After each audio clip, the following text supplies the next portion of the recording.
Oke, kita minum kopi dulu. Oke, teman-teman, gua langsung buat fresh dari oven hasil pertandingan yang luar biasa. Mungkin gua akan bikin judul Road to Istanbul, ROD, Road to Istanbul, karena memang luar biasa penampilan Rodrigo malam ini. Kalau bukan dia, mungkin City udah kalah. Dialah yang malam ini menggendong tim sepanjang 90 menit. Bukan soal golnya yang luar biasa, gol roket, tapi juga bagaimana dia menjaga keseimbangan lini tengah, berani melakukan duel-duel dan tidak kasar. Dan kita lihat bagaimana dia mengalirkan bola, menjaga juga saluran bola yang dialirkan kepada Lautaro Martinez dan juga Dzeko, luar biasa. Dan untuk pertama kalinya Manchester City mencetak sejarah, meraih trofi UEFA Champions League. Luar biasa, setelah 2 kali mereka gagal dalam 3 tahun terakhir. Pep Guardiola yang kali ini akhirnya bisa tidur nyenyak. Seperti judul preview gue sebelumnya, Pep, it's time to erase the nightmare. Pep, inilah saatnya menghapus mimpi burukmu, dan dia berhasil.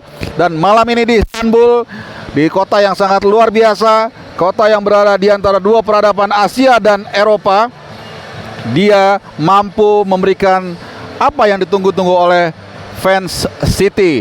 Satu hal bagi Serie A atau Italia, tentunya ini pukulan telak, karena 3 tim Italia yang lolos ke kompetisi Eropa, yaitu Fiorentina di Conference League, kemudian juga ada AS Roma di Europa League, dan juga tentunya ya baru saja kita saksikan Inter Milan gagal menyelamatkan wajah Italia. Tapi kita kembali ke City. Kita lihat bagaimana di awal dari segi taktisian, dari segi strategi, mereka sebenarnya agak kaget karena ternyata Simone Inzaghi di luar dugaan. Mereka bermain sangat menekan dan bahkan juga sulit ataupun jarang memberikan ruang bagi para pemain City. Dan situasi agak sedikit memburuk ketika Kevin De Bruyne harus ditarik keluar mungkin sekitar menit 60-an, gue lupa tadi. Dan ya inilah buah dari keteraturan rotasi yang dilakukan Pep.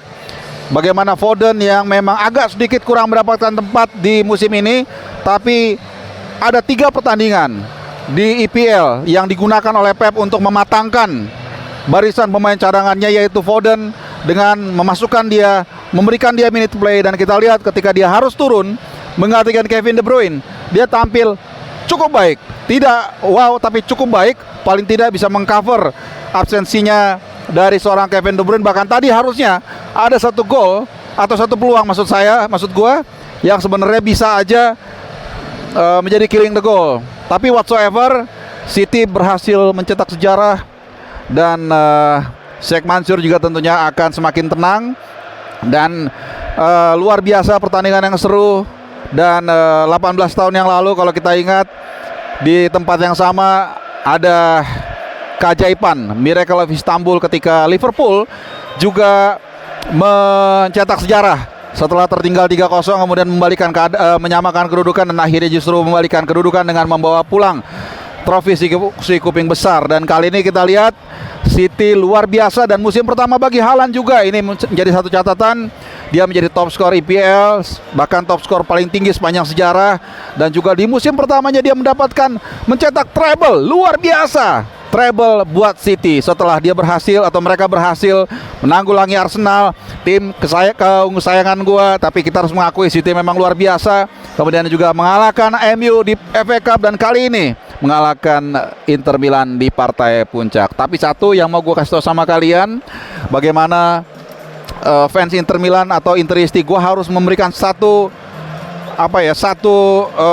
apresiasi yang sangat luar biasa. Ini dia kurva North 69, CN 69 di sebelah sini gua kalau nggak salah ya. Ini dia, dari mulai 5 jam sebelum mereka kick off, mereka sudah hadir di sana walaupun hanya sejumput orang. Dan sepanjang pertandingan mereka harus nyanyi terus hanya sekitar 5-10 menit mereka berhenti bernyanyi, yaitu ketika gawang dari Onana dijebol oleh Rodri. Gol yang sangat luar biasa harus diakui. Bagaimana ada halangan sebenarnya dari Hakan Çalhanoğlu, tapi dia placing dengan baik dan juga cukup kencang. Dan sekali lagi malam yang indah, what a beautiful night in Istanbul buat Manchester City.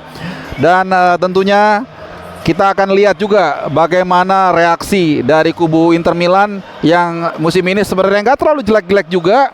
Nanti di presscon akan gua update lagi. Jadi ini hanya untuk hasil straight news, hasil pertandingan. Ya bagaimana juga ya Inter akan berbenah musim depan. Toh mereka tidak terlalu buruk musim ini dengan pembelian yang sangat minim, dengan ada berbagai ya ada beberapa piala juga yang mereka dapatkan, Supercoppa ya, Supercoppa dan juga Coppa Italia, back to back bahkan. Gua rasa ini tidak terlalu buruk, tapi memang kekalahan yang ada di dekat garis finish itu selalu menyakitkan, dan itulah yang dirasakan Pep 2 tahun lalu. Dan kali ini dia tidak melakukan kesalahan, walaupun sebenarnya juga ada beberapa peluang yang didapatkan Inter Milan dari Lukaku tandukan, kemudian dari juga Di Marco tandukan juga mengenai mistar gawang. Sebenarnya Inter juga cukup baik penampilannya, tapi mungkin with all due respect gue harus mengatakan ada juga unsur luck bagi City di pertandingan kali ini. Tapi seperti yang sering gue katakan, luck itu juga tidak berdiri sendiri. Luck itu bukan independen, tapi luck adalah ketika persiapan bertemu dengan kesempatan. Dan tentunya seperti yang gue katakan tadi, gue masih akan melaporkan untuk kalian semua yang tentunya setia dengan channel ini untuk melihat apa yang akan dikatakan oleh kedua pelatih, apa yang akan dikatakan oleh kedua pemain dari kedua tim terkait dengan hasil ini. Tentunya ini menarik, termasuk juga beberapa hal, termasuk ketika juga misalnya Akanji tadi hampir melakukan blunder dan Pep hampir seperti copot jantungnya. Dan satu hal yang mau gue bilang sama kalian, Pep kali ini benar-benar sangat lega. Kenapa gue bilang lega? Karena 2009 atau 14 tahun yang lalu gue juga meliput final Liga Champions, dan saat itu uniknya atau anehnya Pep terlihat lebih rileks, lebih lucu, tapi kali ini dia terlihat lebih tegang karena memang selalu dia ingin menghapus traumanya 2021, dan dalam beberapa kesempatan dia tidak mau menyinggung itu, dan ternyata memang kekalahan itu membuat dia sangat trauma dan benar-benar ingin dilupakan, dan dia berhasil melakukannya ini di Istanbul, di Turki, di kota yang sangat luar biasa yang punya sejarah yang panjang. Dan ternyata di kota yang punya sejarah yang panjang ini pula City menorehkan sejarah. Apakah juga karena sejarah yang panjang? Kita akan nantikan. Haris Mardede melaporkan dari Atatürk Olympic Stadium, Istanbul, Turki.